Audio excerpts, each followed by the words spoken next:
Hello my dear students, hello friends. आज की class only students या क्लास 7 के बच्चों के लिए ही नहीं, बल्कि ये क्लास होने वाली है सभी कॉम्पिटिटर एग्ज़ाम और देने वाले और सभी बिगिनर्स के लिए जो भी इंग्लिश सीख रहे हैं उन सभी के लिए।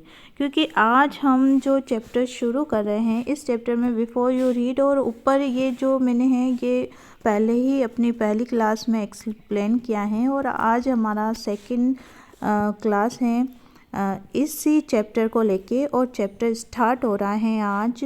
और चैप्टर के स्टार्टिंग में ही आप देखोगे कि यहाँ पर एक कंडीशनल सेंटेंस और इफ़ क्लोज वाले sentence, conditional sentence if close वाले सेंटेंस दिए गए हैं और आज हम इसी को एक्सप्लेन करेंगे। और ये बहुत ज़्यादा यूज़ होते हैं हमारे डेली लाइफ में, और इसके साथ साथ हम कोई सा भी कंपटीशन एग्ज़ाम दे और बच्चे बहुत ज़्यादा कंफ्यूज होते हैं इफ़ क्लोज सेंटेंस में कि हम किस तरह से, और ये फिलिंग द ब्लैंक्स में भी आते हैं और सभी एग्ज़ाम में लगभग इनसे क्वेश्चन तो आते ही हैं। इनके बिना एग्ज़ाम कभी कंप्लीट हो ही नहीं सकता। एग्ज़ाम पेपर में ऐसे क्वेश्चन लगभग 4 या 5 क्वेश्चन देखने को मिलते हैं।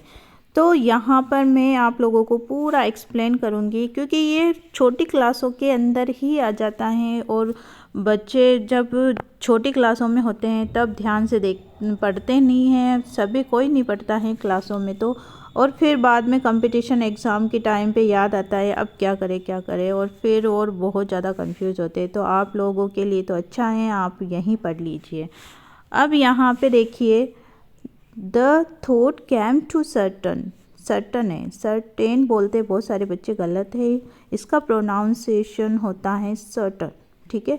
The thought came to a certain king that he would never fail if he need 3 things. अब यहाँ पर हम सिर्फ अभी 3 लाइनों को एक्सप्लेन करते हैं। यहाँ पे देखिए, the thought came to a certain king, ठीक है। थॉट कैम, राजा को, द थॉट वह विचार, एक विचार आया, कैम टू सर्टन किंग, उस सर्टन का मतलब होता है जो जिस राजा के बारे में हमने पहले बात की है, बिफोर यू रीड में हमने पढ़ा है, उसी राजा के मन में एक निश्चित पर्टिकुलर वही राजा है, उसी के बारे में बात हो रही। तो इसीलिए यहाँ सर्टन लगाया गया है कि उस राजा के मन में विचार आया, दैट की ही वुड नेवर फेल, वह फेल नहीं होगा, वह कभी असफल नहीं होगा, फेल का मतलब असफल नहीं होगा, इफ़ ही नीड 3 थिंग्स, यदि वह 3 चीज़ें जान जाए, ठीक है। अब यहाँ पर जो कंडीशनल सेंटेंस हैं आज हम उसी के बारे में डिटेल स्टडी करने वाले हैं। तो आगे हम देखते हैं, सेकेंड पेज पे देखिए, यहाँ पर जब भी, अब यहाँ आपने जैसे देखा कि ही वुड नेवर फेल, तो ही के बाद जैसे वुड, यहाँ ही सब्जेक्ट है, वुड आया, उसके बाद नेवर फेल्स हमारा फर्स्ट वर्ब की फर्स्ट फॉर्म है ऑब्जेक्ट, फिर आता है इफ़ क्लोज और वहाँ पर सब्जेक्ट के बाद आती है वर्ब की सेकंड फॉर्म, ठीक है।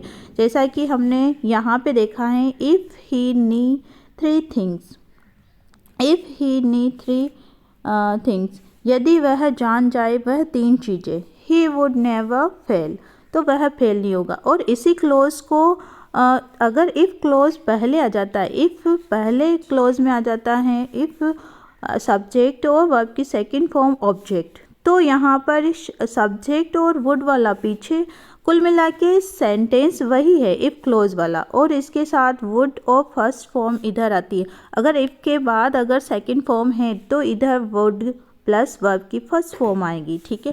आगे कुछ और सेंटेंस मैं लेके आई हूँ, देखिए यहाँ पे subject would plus first form, ठीक है। अगर वुड के साथ फर्स्ट फॉर्म आई है तो इफ़ क्लोज के साथ वर्ब की सेकंड फॉर्म है। जैसे कुछ सेंटेंस हैं, ही वुड नेवर फेल, ये वही सेंटेंस है जो हमने बुक से लिया है, he would never fail if he knew, यहाँ देखिए सेकंड फॉर्म है, he would never, he knew if he knew 3 things, यदि वह 3 चीज़ें जान जाए। अगर हम इफ़ क्लोज वाले सेंटेंस देखते तो इफ़ यू वर्क हार्ड, यदि तुम कठिन मेहनत करते, यू वुड पास, तुम पास हो जाते। इफ़ यू हेल्प्ड हिम, यदि तुम उसकी मदद करते, ही वुड हेल्प यू, वह तुम्हारी मदद करता। आई होप ये सेंटेंस आपको अच्छे से क्लियर हुआ होगा कि जब भी इफ़ के साथ सेकंड फॉर्म इधर है वर्ब की सेकंड फॉर्म, तो आपको इधर जब फिलिंग द ब्लैंक्स करो तब ध्यान रखना है यहाँ पे कि इफ़ इधर हैं तो आपको इधर सब्जेक्ट के साथ वुड और फर्स्ट फॉर्म आएगी, ठीक है। अब यहाँ पे एक और सेंटेंस हम देखते हैं कि अगर यहाँ पे इफ़ सब्जेक्ट एंड हैड दिया गया हो, ठीक है, हैड इधर दिया गया हो तो इधर वुड के साथ फर्स्ट फॉर्म आती है, ठीक है। इस हैड को आप कैसे याद करोगे, जैसे कि हमने इसमें देखा कि इफ़ के साथ वर्ब की सेकंड फॉर्म है, तो हैड भी तो सेकंड पास्ट टेंस में ही आता है, हैड भी बी की सेकंड फॉर्म ही है, ठीक है। हिज हैव फर्स्ट फॉर्म में आता है, हैड सेकंड फॉर्म में आता है। तो यहाँ पे आप देखिए कि इफ़ यू हैड मनी, यदि तुम्हारे पास मनी होती, हैड मनी, ठीक है, यदि तुम, और हैड यहाँ पर कुछ पास होने के लिए होता है, जैसे मैंने कुछ सेंटेंस पहले भी बताया हैज़ हैव के साथ, ठीक है, कुछ पास होने के लिए। तो इफ़ यू हैड मनी, यदि तुम्हारे पास पैसा होता, तुम्हारे पास पैसे मनी होती, यू वुड स्पेंड, तो तुम उसे खर्च करते। जैसे आई हैड डिजिटल बोर्ड, यदि मेरे पास डिजिटल बोर्ड होता, I would teach better more better, तो मैं और अच्छे से पढ़ा पाती।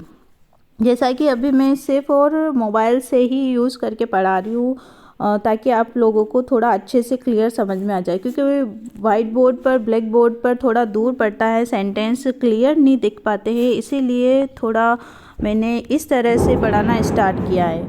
इफ़ आई हैड, अगर मैं कहूँ if I had a mic, यदि मेरे पास माइक होता, I would speak more better, तो मैं और अच्छे से बोल पाती और आपको मेरी आवाज़ अच्छे से क्लियर हो पाती, ठीक है। आई थिंक आप लोगों को थोड़ा अच्छा समझ में आया होगा। इस तरह के कंडीशनल सेंटेंस हम बहुत सारे अपने सेंटेंस खुद बनाओ।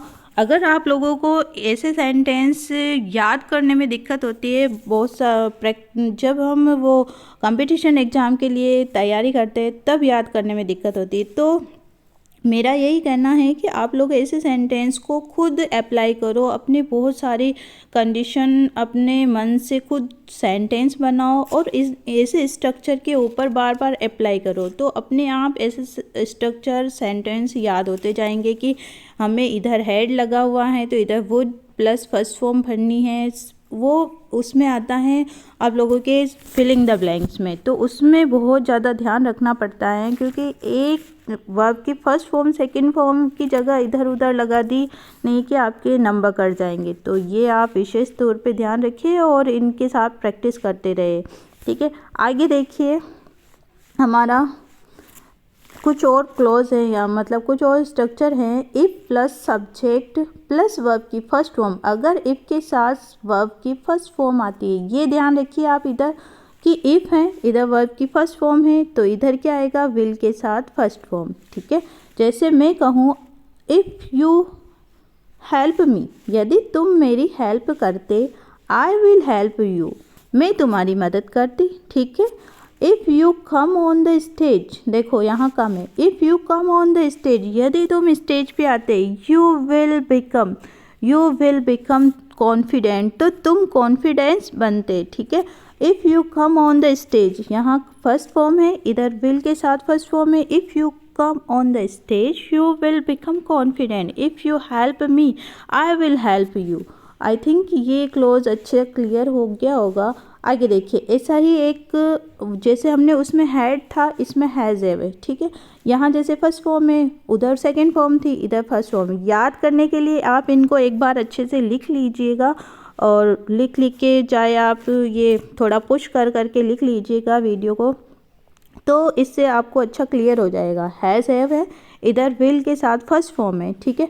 अब यहाँ पर देखिए, if he has a car, यदि उसके पास एक कार है तो ही विल गो टू, वह मार्केट जाएगा कार में, ठीक है। तो उसके पास कार होगी तो वह मार्केट किससे जाएगा, कार से, ठीक है। ये एक कंडीशनल सेंटेंस है। इसी तरह से एक सेंटेंस बहुत ज़्यादा यूज़ होता है एग्ज़ाम और सभी जगह, इफ़ वर, ये जहाँ पर भी इफ़ के साथ वर आता है वहाँ पर इधर आता है वुड के साथ फर्स्ट फॉर्म। जैसे का बहुत सारी बार ये ऐसे सेंटेंस आते ही अक्सर आते हैं, जैसे आता है कि if I were with him, मैं उसके साथ होता, यदि मैं उसके साथ होता, I would not let him to do, तो मैं उसको ये कभी नहीं करने देता। ठीक है, यदि, इसी तरह से एक सेंटेंस है, यदि मैं बर्ड होता, ठीक है, यदि मैं कोई बर्ड होता, I would fly in the sky, तो मैं भी आकाश में उड़ता। If I were the principal, यदि मैं प्रिंसिपल होता, तो I would not punish the students, तो मैं कभी स्टूडेंट्स को पनिश नहीं करता। अगला सेंटेंस देखिए, कुछ और कंडीशन सेंटेंस है। इफ़ सब्जेक्ट के साथ हैड जब आ जाए, हैड के साथ थर्ड फॉर्म इधर दिखे, तो आप लोगों को इधर क्या करना है, वुड हैव प्लस वर्ब की थर्ड फॉर्म।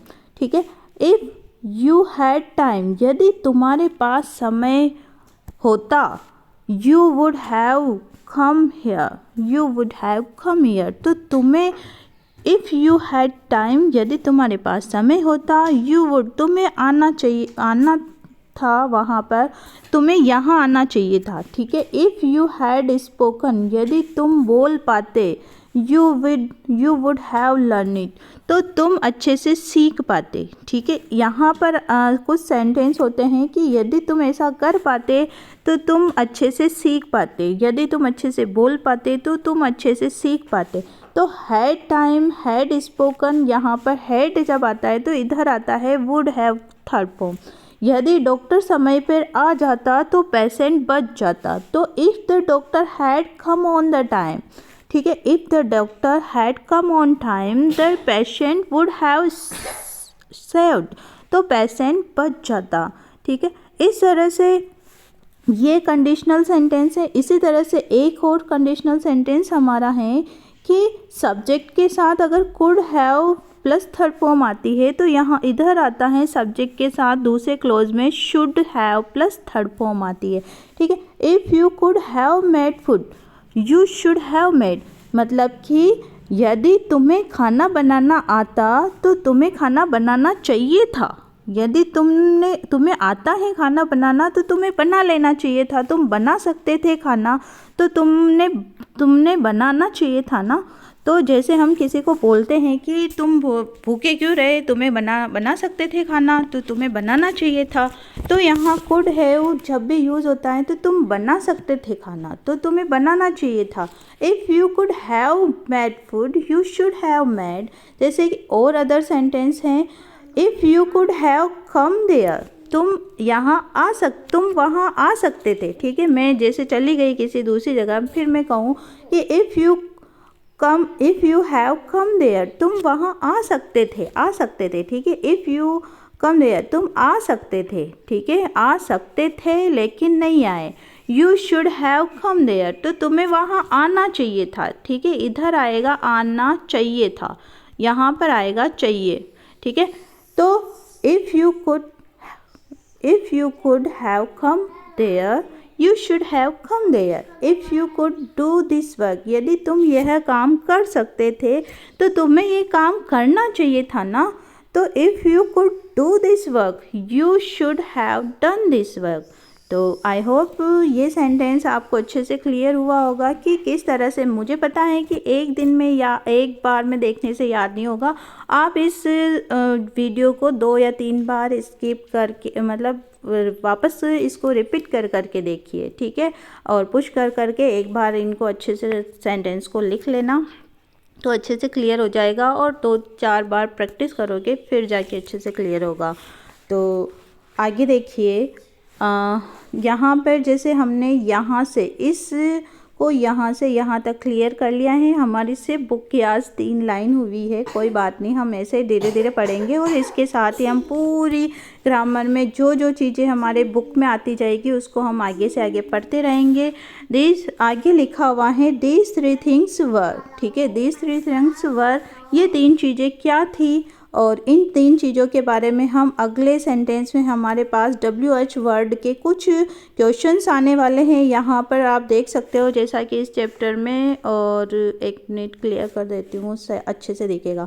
देखिए आगे से यहाँ पर कुछ WH वर्ड सेंटेंस आने वाले हैं, तो हम आगे यही पढ़ने वाले हैं। इसको आगे की वीडियो के अंदर मैं लेके आऊँगी और आप इसी तरह से एंड तक बने रहिएगा और 1 या 2 बार इसको वापस देखिएगा तो अच्छे से क्लियर हो जाएगा। और आगे आने वाले क्लास के अंदर WH वर्ड्स के सेंटेंस आने वाले हैं, तो उनके लिए भी आप तैयार रहिएगा। पहले इसको अच्छे से क्लियर कर लीजिएगा।